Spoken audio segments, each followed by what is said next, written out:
एक ही फ्रेम में इन दो चेहरों को दिखाने का मकसद बेहद साफ है। अगर आपके जेहन में वो कालखंड नहीं याद आ रहा तो हम बताते हैं कि यह तस्वीर उस वक्त की है जब टीवी की स्क्रीन पर 2G घोटाला, कोयला घोटाला, कॉमनवेल्थ घोटाले की खबरें ही 24 घंटे गूंजा करती थीं। कांग्रेस का मतलब लोगों ने यह लगाना शुरू किया कि यह पार्टी भ्रष्टाचार की समंदर बन चुकी है और कोई इससे निजात दिला सकता है या भ्रष्टाचार रूपी समंदर को सुखाने में केवल और केवल दो चेहरे मदद कर सकते हैं। वो थे अरविंद केजरीवाल और अन्ना हजारे।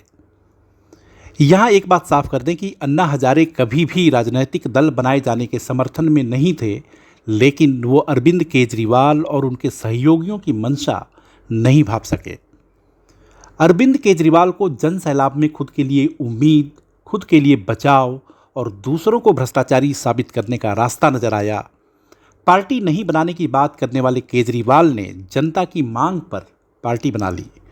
चुनावी मैदान में ताल नहीं ठोकेंगे, लेकिन जनता की मांग पर चुनाव में किस्मत आजमाई। कांग्रेस के साथ कभी सरकार नहीं बनाएंगे, लेकिन कांग्रेस के साथ ही पहली दफा सरकार बना ली। दिल्ली छोड़ कहीं और नहीं जाएंगे, लेकिन जनता की मांग पर वाराणसी में नरेंद्र मोदी के खिलाफ उम्मीदवार बने। लेकिन बात हम मूल विषय ईमानदार और कट्टर ईमानदार त्याग और तपस्या की करेंगे।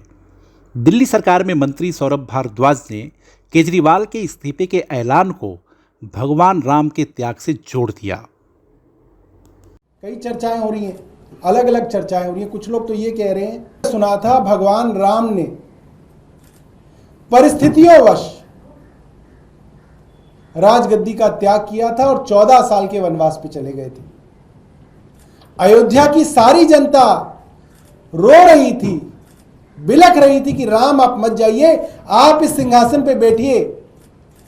मगर मर्यादा के कारण, परिस्थितियों के कारण राम उस सिंहासन को छोड़ के चले गए और 14 साल के वनवास पे रहे। और उनके पीछे जिसको वो सिंहासन मिला, भरत उनके भाई, वो भी उनके खड़ाव रख के इंतजार करते रहे कि राम वापस आएंगे तो अपना जो है काम संभालेंगे। अरविंद केजरीवाल राम नहीं है, राम तो भगवान थे।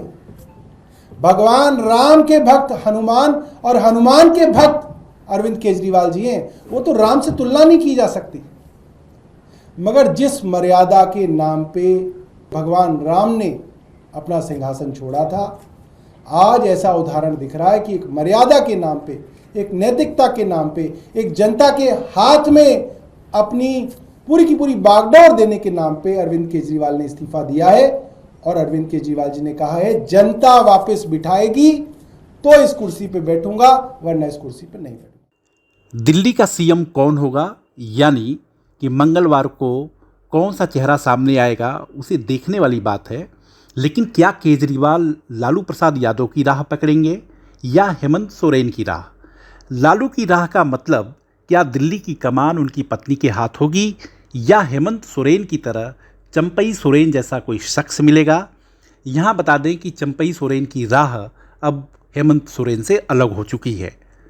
अपने इस्तीफे के ऐलान के वक्त केजरीवाल ने कहा था कि वो अग्नि परीक्षा देंगे, यानी सीता जी की तरह कट्टर ईमानदार होने की परीक्षा देंगे। यानी कि अगर जनता चाहेगी तो ही कुर्सी पर बैठेंगे। यहाँ एक दिलचस्प बात और है कि केजरीवाल जब दूसरे दलों के नेताओं पर भ्रष्टाचार के आरोप लगाते थे, तब वो खुद को सिर्फ ईमानदार कहते थे, और जब उनके ऊपर दिल्ली के कथित शराब घोटाले का आरोप लगा, जेल जाना पड़ा, तो वे खुद को कट्टर ईमानदार बताने लगे। यानी कि वो खुद को सर्टिफिकेट देने से पीछे नहीं हटते हैं। आखिर यहाँ पे सवाल थोड़ा इससे अलहदा भी है, थोड़ा हट के है। जब 2025 में जनता के बीच वो जाएंगे और उनसे जनता सवाल पूछेगी कि आपने क्या किया, तो क्या सिर्फ उससे बचने के लिए इस्तीफा देने की बात की?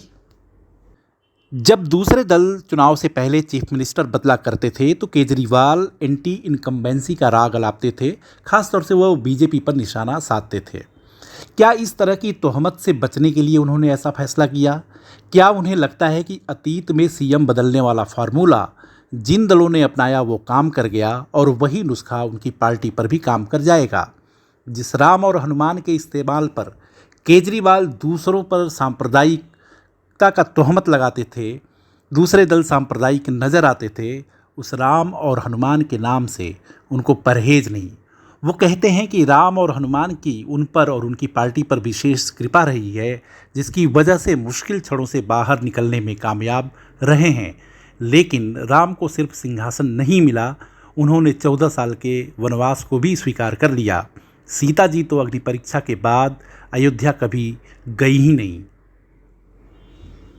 वीडियो को लाइक, शेयर और सब्सक्राइब करें और हाँ, कमेंट ज़रूर करें। देखते रहिए इंडिया अड्डा।